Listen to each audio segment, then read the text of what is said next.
नमस्कार और हमारे आज के विश्लेषण में आपका स्वागत है।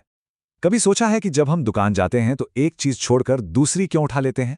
आज हम इसी के पीछे की इकोनॉमिक्स को समझने वाले हैं, यानी वो ताकतें जो हमारे हर छोटे बड़े फैसले पर असर डालती हैं। तो चलिए शुरू करते हैं। इसे समझने के लिए हम एक बहुत ही सिंपल सी खरीदारी का उदाहरण लेंगे और देखेंगे कि कैसे माइक्रो इकोनॉमिक्स के बेसिक प्रिंसिपल्स हमारी रोज की जिंदगी में काम करते हैं। तो सबसे पहला और बेसिक सवाल, आखिर ये माइक्रो इकोनॉमिक्स है क्या भला, जिसके बारे में हम इतना सुनते हैं? इसे ऐसे समझिए जैसे ये इकोनॉमी का एक मैग्नीफाइंग ग्लास है। ये पूरी बड़ी पिक्चर को देखने के बजाय छोटे छोटे इंडिविजुअल फैसलों पर जूम इन करता है। मतलब कोई एक इंसान, एक परिवार या एक बिजनेस क्या फैसले ले रहा है, ये समझने की कोशिश करता है कि मान लीजिए किसी एक खास कॉफी के कप की जो कीमत है वो उतनी ही क्यों है। और मजे की बात यह है कि इकोनॉमी के जो बड़े बड़े सवाल हैं ना, उनके जवाब असल में दुनिया भर में हर पल लिए जा रहे लाखों करोड़ों छोटे छोटे पर्सनल फैसलों को जोड़कर ही मिलते हैं। चलिए अब इस पूरी कहानी को एक सिरे से पकड़ते हैं, यानी कंज्यूमर या उपभोक्ता से। कोई भी इंसान कुछ खरीदने का फैसला आखिर करता कैसे है? इकोनॉमिक्स की भाषा में इसे कहते हैं यूटिलिटी या तुष्टि गुण। आसान शब्दों में कहें तो किसी प्रोडक्ट से मिलने वाली खुशी या सैटिस्फैक्शन।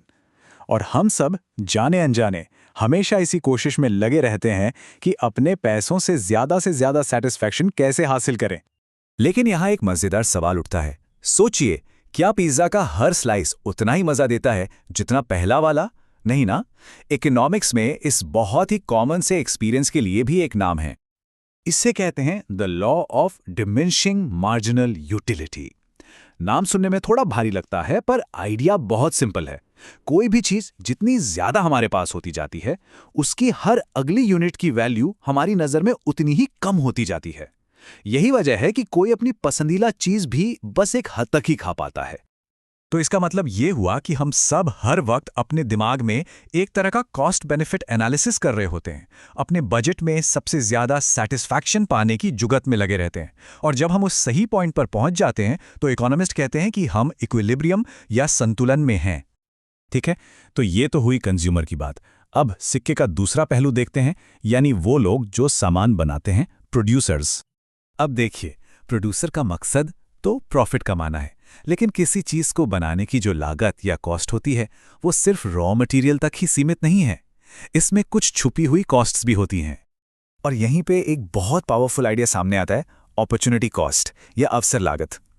इसका मतलब सिर्फ वो पैसा नहीं है जो खर्च हुआ, बल्कि ये वो कीमत भी है जो किसी दूसरी सबसे अच्छी चीज को छोड़ने के लिए चुकानी पड़ती है। ये हर फैसले के साथ जुड़ी एक छिपी हुई लागत है। तो अब हमारे पास दो तरह की ताकतें हैं। एक तरफ हैं कंज्यूमर्स जो अपनी सैटिस्फैक्शन को बढ़ाना चाहते हैं, और दूसरी तरफ हैं प्रोड्यूसर्स जो अपना प्रॉफिट बढ़ाना चाहते हैं। तो ये दोनों मिलते कहाँ हैं? जवाब है बाजार में। मार्केट ही वो जगह है जहां डिमांड यानी लोग क्या चाहते हैं और सप्लाई यानी बाजार में क्या उपलब्ध है का आमना सामना होता है। ये खरीदने वालों और बेचने वालों के बीच एक लगातार चलने वाली बातचीत की तरह है। और यहीं पे असली जादू होता है। मार्केट अपने आप ही एक इक्विलिब्रियम यानी संतुलन की कीमत की तरफ बढ़ता है। एक ऐसा पॉइंट जहां खरीदार और बेचने वाले दोनों राजी होते हैं। यही वो कीमत है जिस पर आखिरकार सौदा होता है। तो ये जो इक्विलिब्रियम पॉइंट है, यही तय करता है कि किसी चीज की कीमत क्या होगी और दुकानों में वो चीज कितनी मात्रा में मिलेगी। लेकिन रुकिए, कहानी यहां खत्म नहीं होती। क्या हो अगर मार्केट में खेलने का मैदान ही बराबर ना हो? दरअसल खेल के नियम क्या हैं, इससे बहुत फर्क पड़ता है।